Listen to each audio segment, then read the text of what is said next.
Allahumma barik wa sallim nahmadu nusalli ala rasulil karim amma ba'.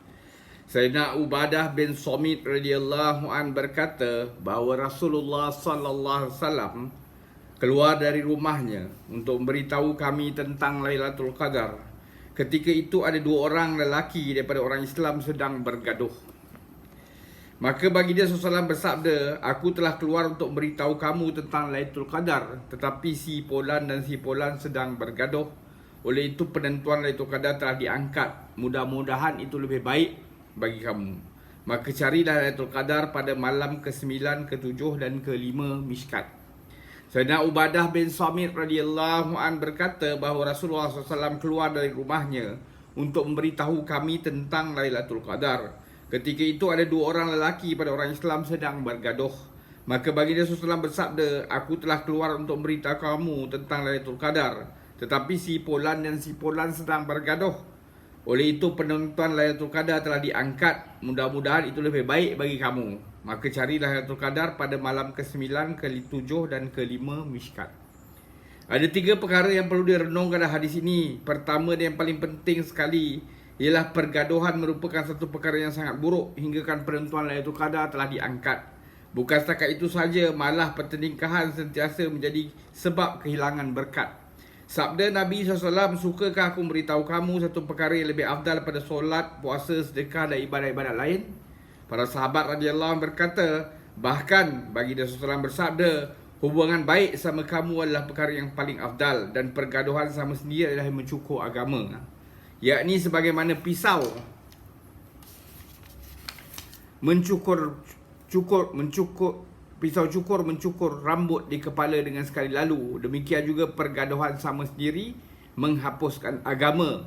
Tidak perlulah disebutkan tentang ahli dunia yang lalai terhadap agama, sedangkan ramai orang yang antara mereka yang berwirid panjang-panjang dan mendakwa sebagai ahli agama pun setiap masa terlibat dalam pergaduhan sesama sendiri.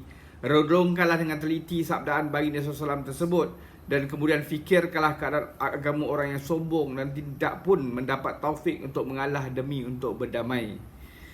Rasulullah SAW bersabda, sesiapa yang memutuskan hubungan dengan saudara Islamnya lebih pada 3 hari dan mati dalam keadaan semikian, maka dia akan terus masuk ke dalam neraka. Satu hadis lagi berbunyi, pada setiap hari Isnin dan Khamis dibentangkan amalan manusia di hadapan Allah SWT, dan dengan rahmatnya berkat amalan soleh, dosa-dosa semua hambanya diampunkan, melainkan mereka yang syirik. Namun mengenai keampunan bagi dua orang yang sedang bergaduh akan dikatakan, biarkanlah mereka dahulu selagi mereka tidak berdamai.